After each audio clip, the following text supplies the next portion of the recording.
My name is Marilyn, and I'm also known as the Earthquake Lady. It says so on my business card.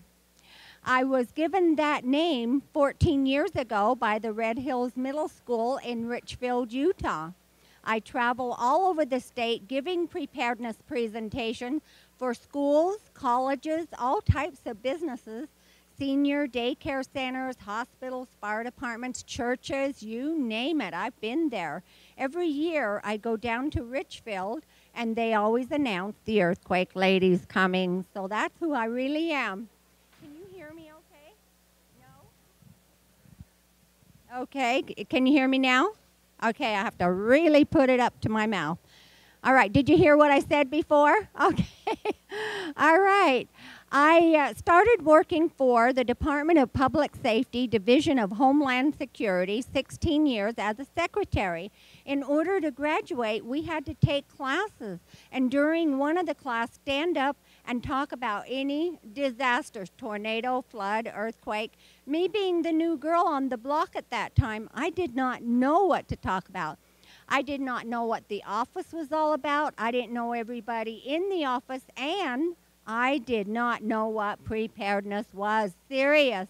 I do have Band-Aids peroxide in the medicine cabinet.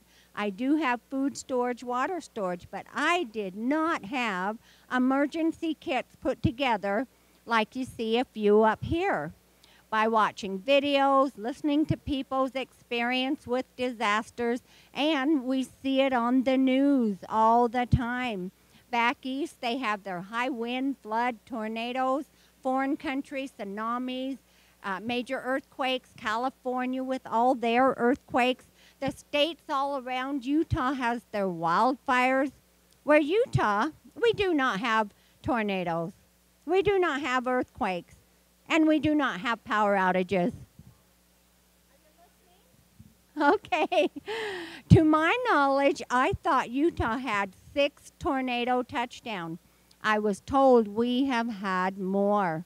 Expect tornadoes in the future in our state. There will be a warning if a tornado will touch down, so you will have time to prep and take cover.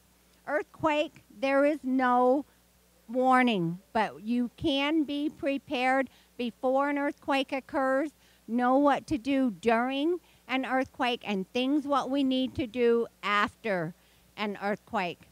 And that's why I'm here today, to remind you what to do when the ground starts shaking like this way, this way, this way, and severely. It is suggested not to panic. Run out of a building, run into a building during ground shaking.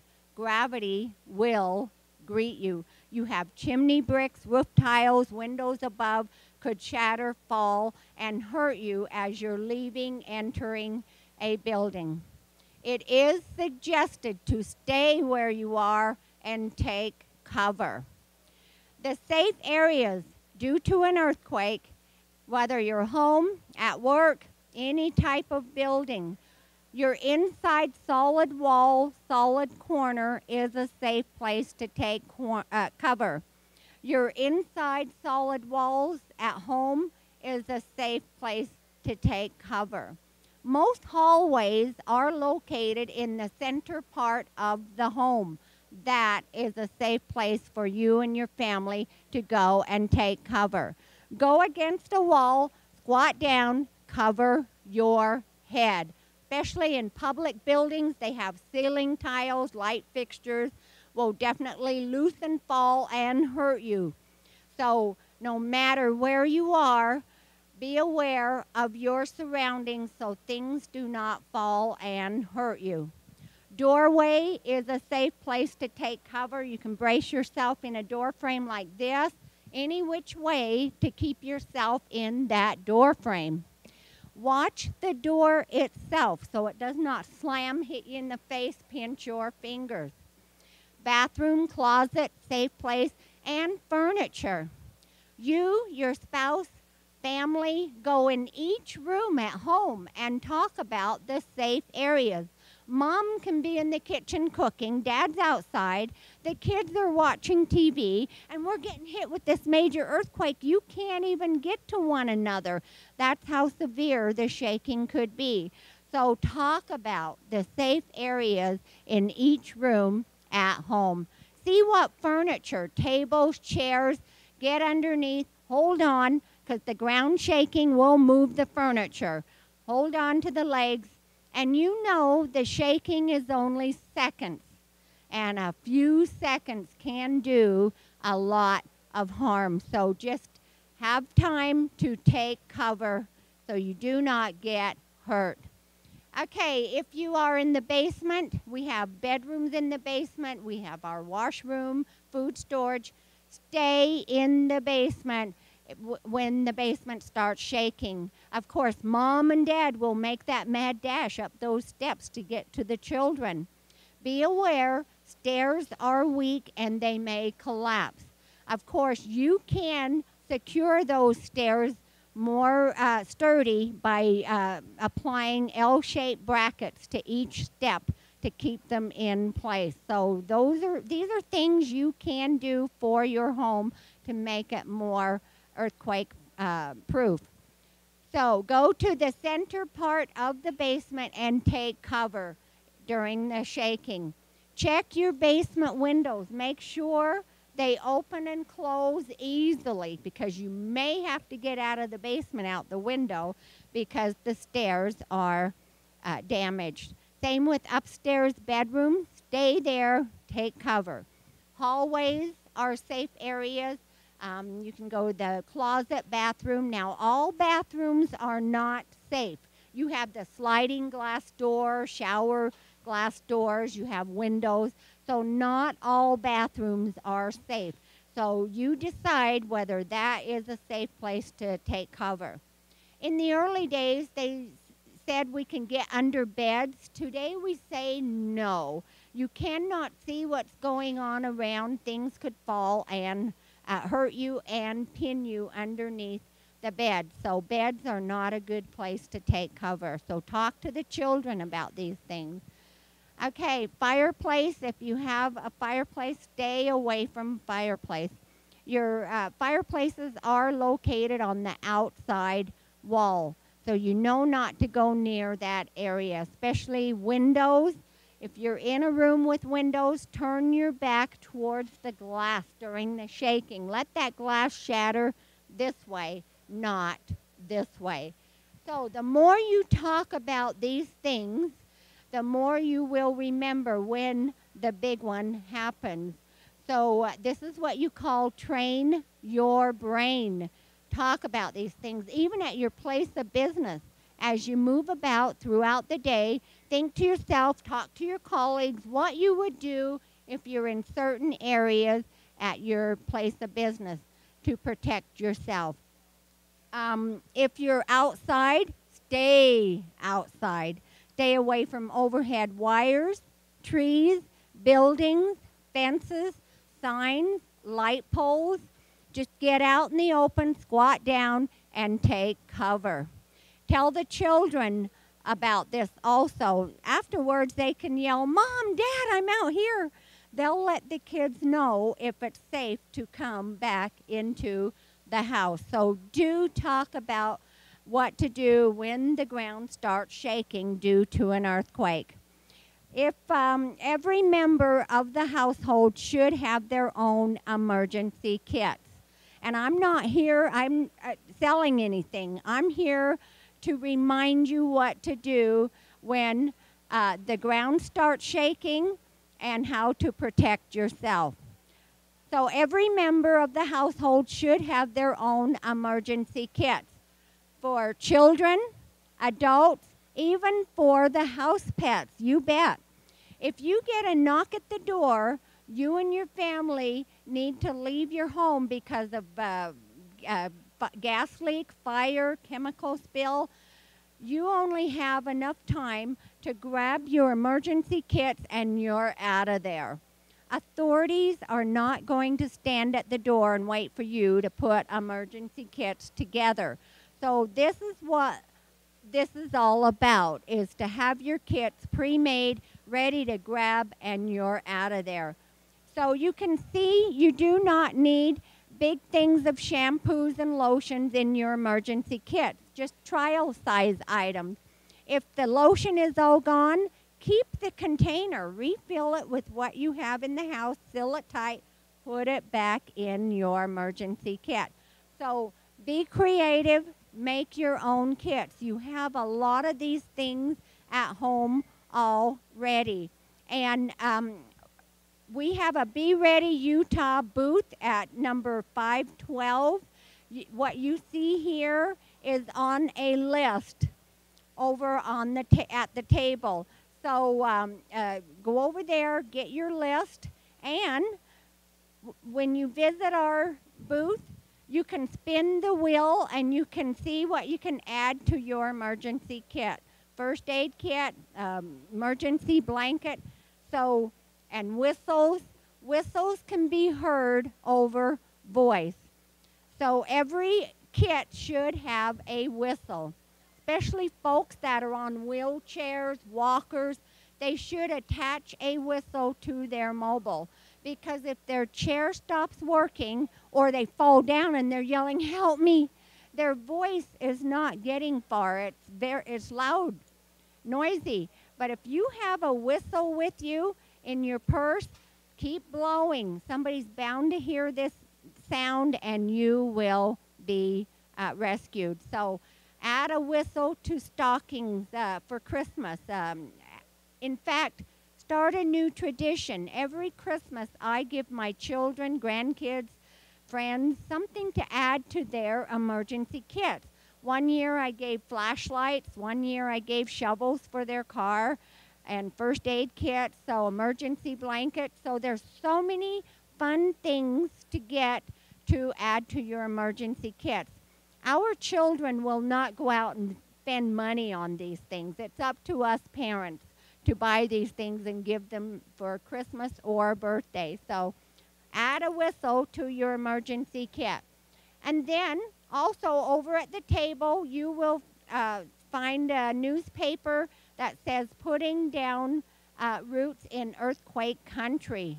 This is a very well put together information about earthquakes in our state.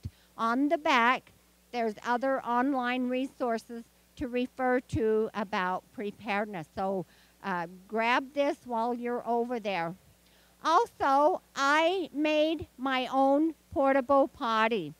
You can get the bucket everywhere. And on this list, you will see where you can purchase the seat. And the seat is everywhere. Army, Navy stores, so they're available at your emergency stores. Inside, I have toilet tissues, and I have the machine that sucks the air out and fills the packet. This is to protect it from getting wet and drying out. If you do not have the machine, that's okay. Put your toilet tissues in a Ziploc bag, and that way you're protecting it from getting wet.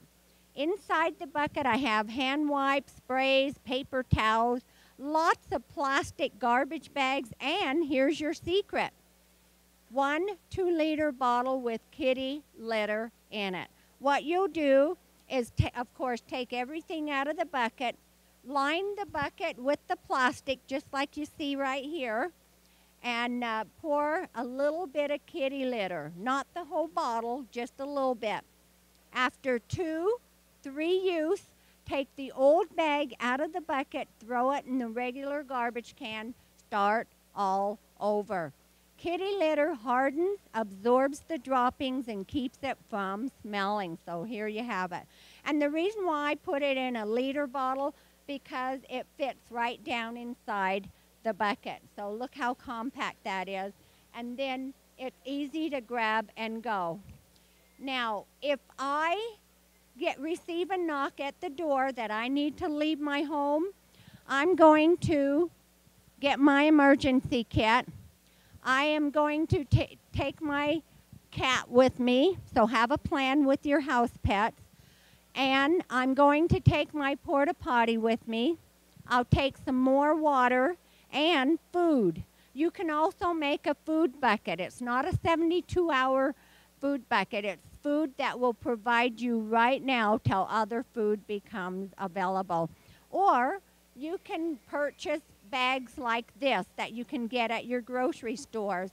They're located in the frozen section and in the camping section. I have 5 of these in my food pantry.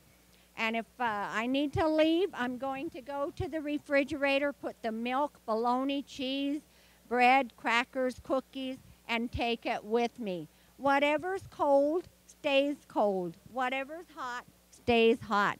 So coolers take too much room in your trunk. So have some bags handy so you can take them with you. They run around $1.67 each, so they're not expensive.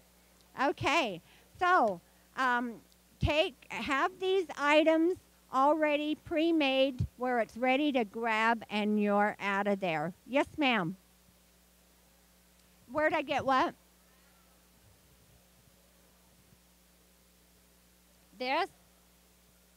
The bag? At any grocery stores, in the frozen section and the camping section, you'll find these. Okay. And so do spring cleaning, gather things throughout your home that you already have, add it to your emergency kits. It does not cost a lot to create your own kits. I shop the bargain stores. I shop the dollar store, so it does not cost a lot. In fact, everything you see on this board except the dog and the emergency blanket cost $1 at the dollar store. So it does not cost a lot to create your own kits. How many of you carry a Band-Aid in your purse or wallet? Good, good. The rest of you can bleed. Yes, ma'am. I'm sorry, what? Yes. Oh, good girl. All right. A gentleman approached me after a presentation, and he said, you know, Maralin, I wished I had a Band-Aid in my wallet at work. I cut my hand wide open. It was bleeding all over. I just needed that Band-Aid to butterfly it closed till I can get to first aid. And what he had with him was duct tape in his truck. But when it was time to off his owie, he did not say happy words.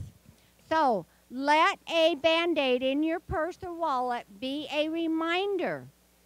Everything you purchase at the store has an expiration date. Band-Aids get old, first aid ointment, shampoos, lotions, food, water. So keep track of your emergency kits with a calendar.